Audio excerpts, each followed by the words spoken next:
And we're not letting other countries take advantage of this country like they have for the last 40 years. So thank you very much. You have a question, please? Yes, Mr. President, thank you so much. You scored another major investment win this morning when NVIDIA pledged to build its AI supercomputer, the first time ever, right here in the United States. That's a question I like.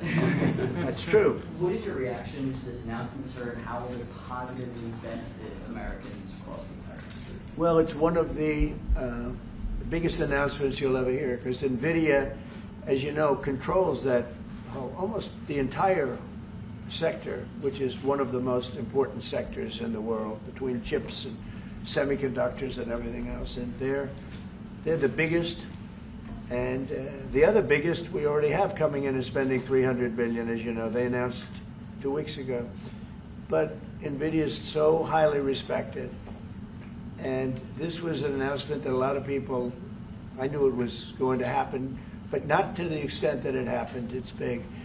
And the reason they did it is because of the election on November 5th and because of a thing called tariffs. As I say, the most beautiful word in the dictionary. After love, God, relationship, the press actually hit me and said, tariff is the most beautiful word in the dictionary. What about family, love, God?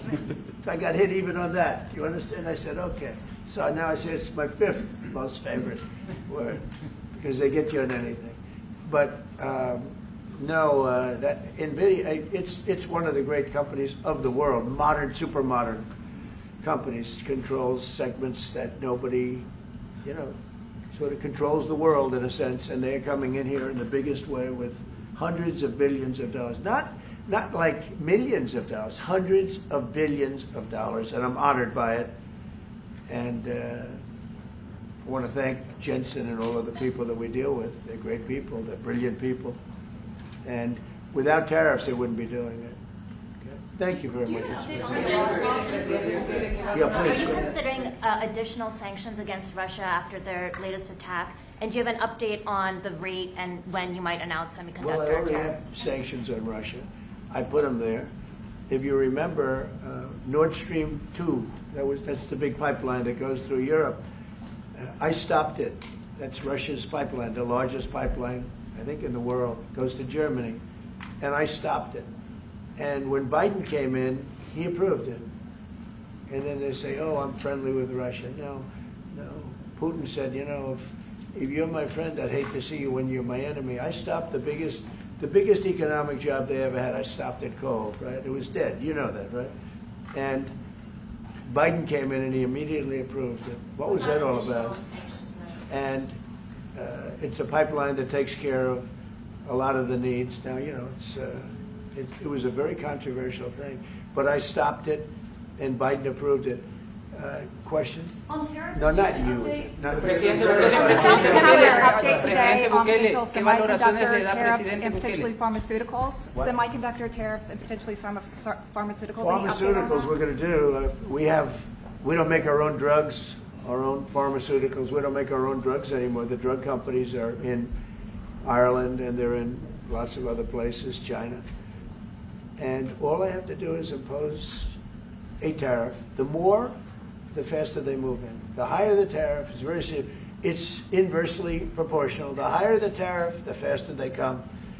And yeah, we're going to be doing that. That's going to be like we have on cars. We have, as you know, a 25% tariff on cars. We have a 25% tariff on steel and aluminum. And that's what that category fits right now. Do you have a percentage in mind and a timeline? I have a timeline, yeah, not too distant future. We're doing it because we want to make our own drugs. We're doing it because we want to make our own steel and aluminum, lumber, other things. And they're all coming in. We have record numbers, $7 trillion. Since I announced, like a month and a half ago, since I came in, we have over $7 trillion being invested in the country. We didn't have $1 trillion. We didn't have $500 billion with some of these guys. They didn't know what the hell they were doing. So we have the largest investment that we've ever heard of, and we're only 2 months in. And that'll continue at levels that you've never seen before. That's what's going to happen. And even the stock market's up today. It's we also had, you know, a lot of people didn't say it the way it was. We had the largest gain in the stock market in history on every single category last week. That was a nice game because we were getting a little hit because people didn't understand the power of our our country economically if you use it right. Do you have something to say on that, JD?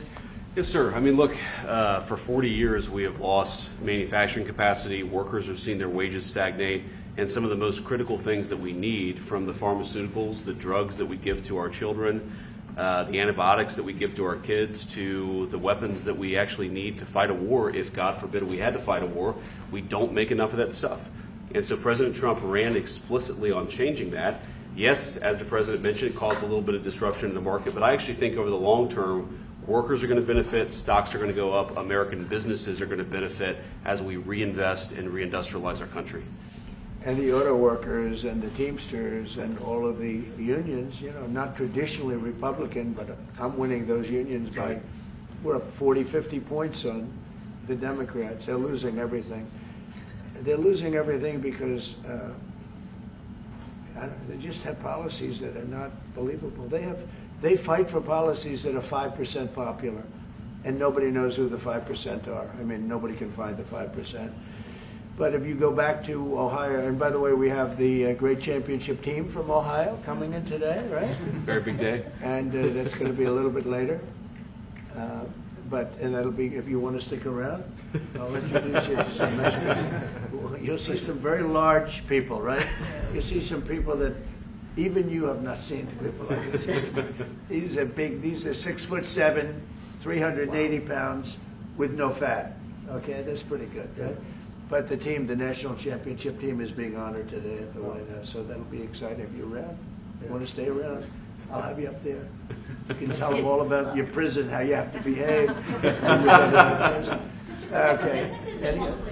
Who else? Are those exemptions on electronics? Yeah, you said yesterday that you're making a decision on Iran very quickly. What do you mean by that? Is that a decision to strike Iran? Solve their problem very quickly. Iran wants to deal with us, but they don't know how.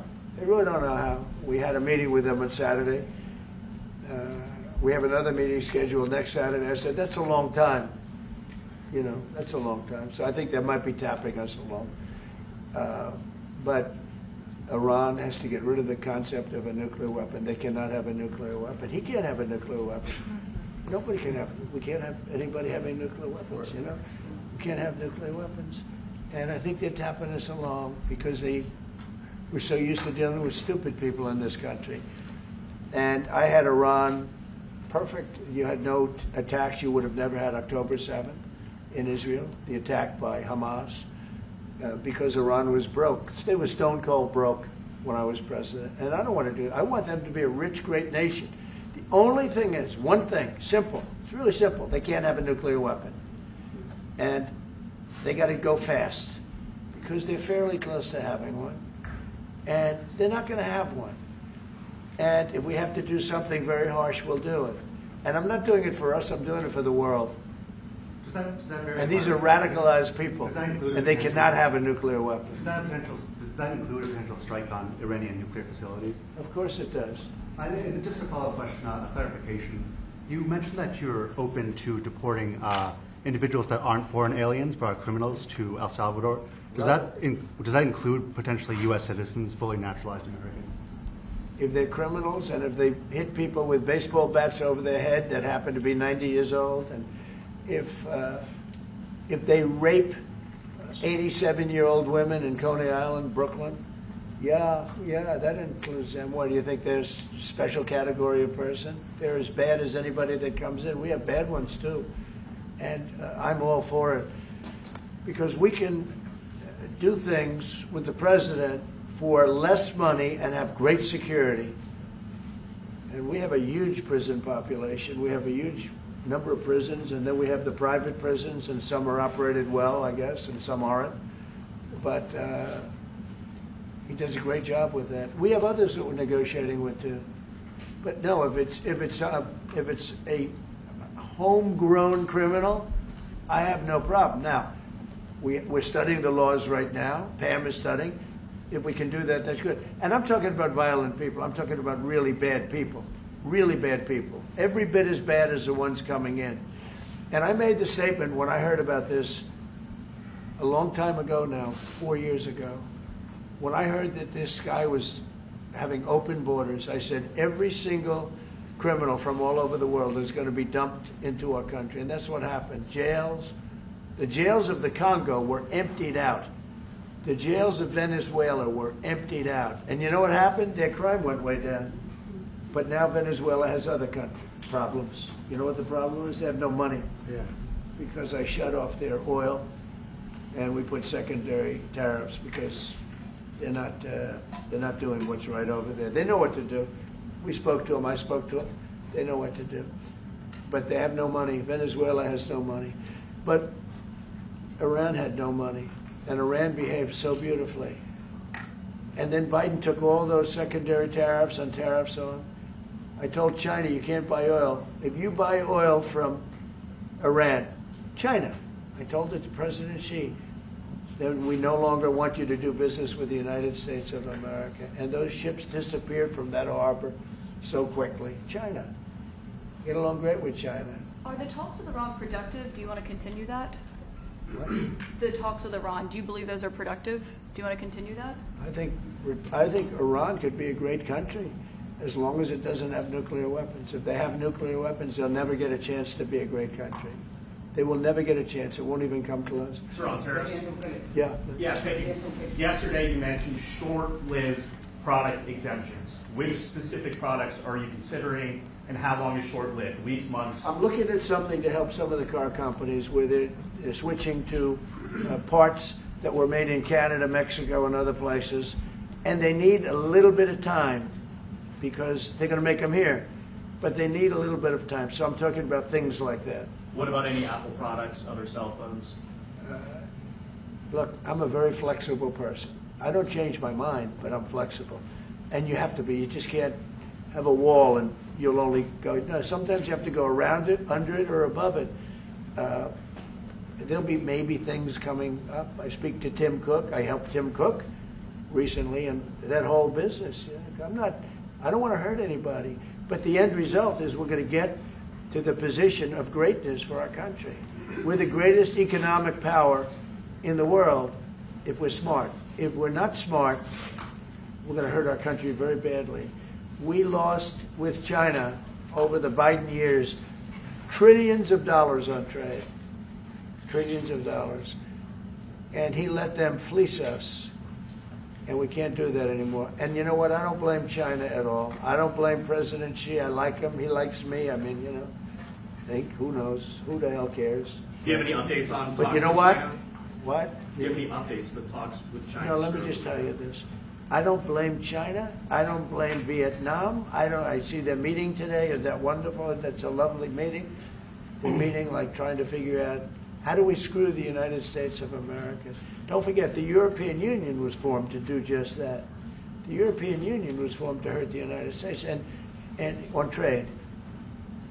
And they get us on NATO because they don't pay their bills. But now, since I got involved, they have been paying their bills. I took in over $600 billion for NATO. Nobody took in anything. I mean, they were all delinquent. They had 8 nations out of 28 paid their bills. The rest of them were way delinquent. And I said, if you don't pay your bills, we're not going to protect you anymore. And the money poured in over 600. The Secretary General last week made that statement. He said, I've never seen anything like it. We couldn't get anybody to pay because the United States was footing the bill for NATO. Well, we got hurt there, and we got hurt on trade, likewise, European Union. And they've got to come to the table. And they're trying to. They're trying to. But the European Union has taken terrible advantage. They don't take our food products. They don't take our cars. We have millions of their cars, BMW, Volkswagen, Mercedes-Benz, many others. They come in by the millions. They don't take, there are no Chevrolets in Munich, I can tell you that. I said to Angela Merkel when she was there, as she was letting millions of people infiltrate Germany, which was not so good from, we would call them illegal immigrants, but she made them legal. But I said to her, and I get along with her very well, I said, how many Chevrolets do we have Munich or Frankfurt. Why none, Donald? None. I said, you're right. And yet we take in millions and millions of cars. No, those days are over. How long Okay. do you think the exemption Thank you very much, everybody. Thank you, Press. Thank you, Press. Head it on the floor. Thank you, guys. Mr. President, do you have any comment on the FTC's case against Meta and Mark Zuckerberg? Thank you, Press. Thank you, Press. Thank you, Nayib. Thank you. Off the floor. Thank you, Press. Let's go. Let's go. Thank you. Let's go. Let's go. Oh, thanks, guys.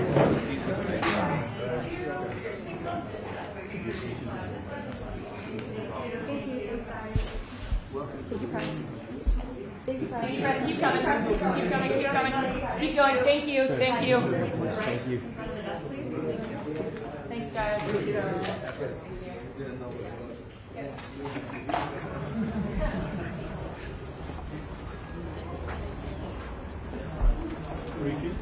Just the cuts. Hey guys, spring wrap. Just the cuts. Nine.